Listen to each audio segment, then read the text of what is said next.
Over the past 24 hours, the situation of the Ukrainian army has deteriorated sharply in the Kurakhovo, Vremyevsky, Zaporizhzhia, and Kursk directions of the front. In particular, on January 3, at 9 a.m. Moscow time, war correspondents reported that Russian troops had liberated the strategically important settlement of Slavyanka, located 11 kilometers northwest of Kurakhovo. At the same time, Russian troops also took control of a fairly large section of the T-0515 highway, connecting cities such as Pokrovsk and Constantinople. Moreover, there are no more settlements to the west of Slavyanka, up to the border of the Dnipropetrovsk region. Given the fact that the Ukrainian army can only fight in populated areas, hiding behind residential houses and high-rise buildings, it is safe to assume that Russian troops will approach the border of the Dnipropetrovsk region in the coming weeks, or even days.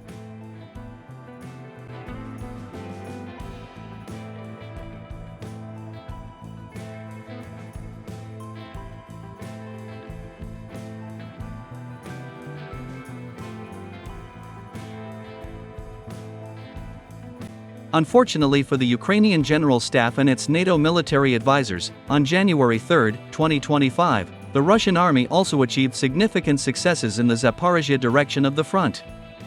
In particular, a few hours ago, war correspondents reported that Russian soldiers from the 70th Motorized Rifle Regiment had completely liberated the settlement of Belygorye, southeast of the town of Orikhiv. It is reported that the Russian flag was raised in the center of this settlement at 3 p.m. Moscow time.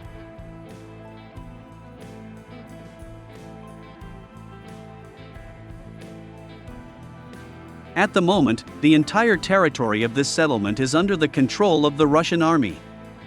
Commenting on the liberation of Belygorye, war correspondents noted the coordinated work of the Russian infantry, intelligence, and FPV drone operators, as a result of which the Ukrainian army units suffered heavy losses in manpower and equipment.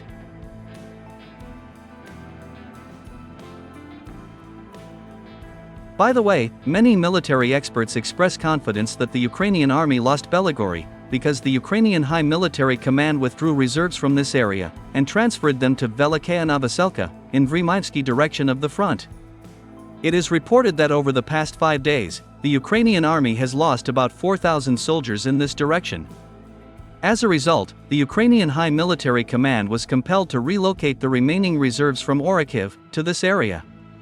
According to Ukrainian telegram channels, this helped to stabilize the situation in Velyka and Ivanovskoye, and deter the advance of Russian troops. However, this has also led to negative consequences. The fact is that the Ukrainian army lost the strategically important settlement of Belygorye and allowed Russian troops to advance significantly towards the city of Orikhiv, in the Zaporizhzhia direction of the front.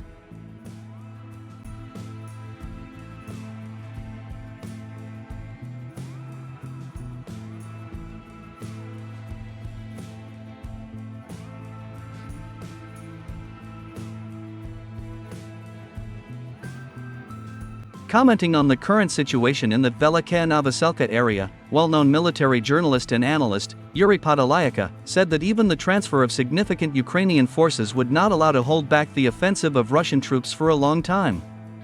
According to him, Russian troops in this area are acting competently and unhurriedly, continuing to weaken the enemy garrison. Yuri Podolyaka notes that the transfer of Velyka and Ivanovskoye under the control of the Russian army is just a matter of time. It is reported that as of January 4, 2025, Russian troops continue to pull in additional forces and conduct tactical preparation in this direction of the front. All this indicates that in the coming days, the Russian army will launch an assault on this strategically important city.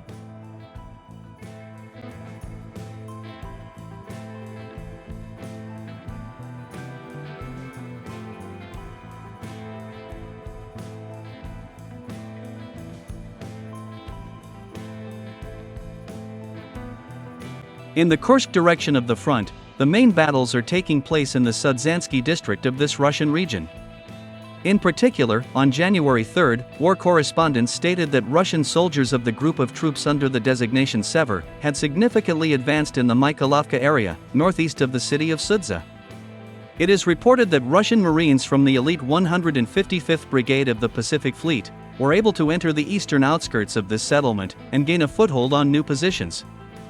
According to the Russian military department, over the past 24 hours, the Ukrainian army has lost 600 soldiers, 40 pickup trucks, 2 tanks, 3 self-propelled guns, 5 armored personnel carriers, and 7 infantry fighting vehicles in the Sudzansky and Vremyevsky districts of the Kursk region.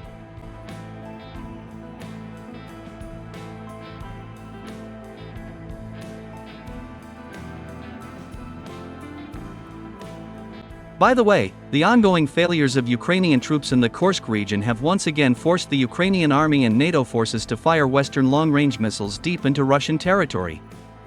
In particular, on the night of January 3, the Ukrainian army and NATO forces launched 3 ATACMS ballistic missiles at the Russian town of Ivanovskoye, located in the Velyka district of the Kursk region.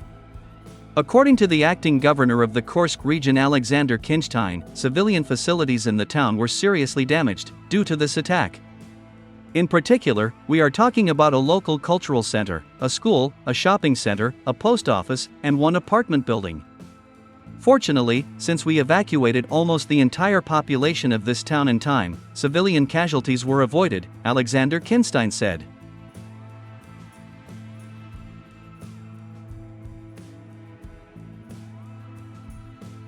My dear truth seekers, Russia's response to the missile attack on the town of Ivanovskoye was not long in coming. So, on the night of January 3, the Russian missile forces, together with the aerospace forces, launched a combined missile attack on military installations in the Kiev, Kharkiv, and SUMY regions.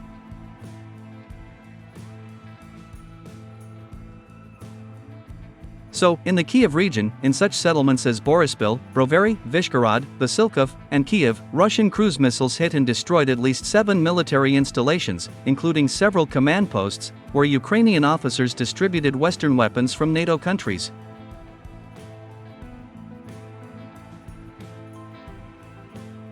In the Kharkiv region, in the northwestern part of the city of Bogodikov, Russian missiles hit and destroyed a classified NATO facility, where Western missiles and 155mm shells were stored.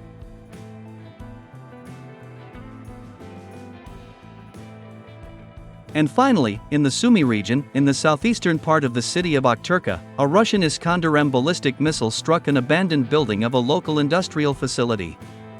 Later it turned out that the Ukrainian High Military Command had secretly used this building to house American and British Army officers, who were responsible for entering flight data into ATACMS ballistic missiles.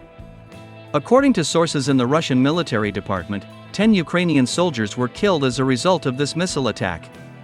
Moreover, sources in the Russian military department also confirmed the death of 3 US and 2 British Army officers. It is reported that these were the same NATO officers who launched ATACMS missiles at the Russian town of Ivanovskoye.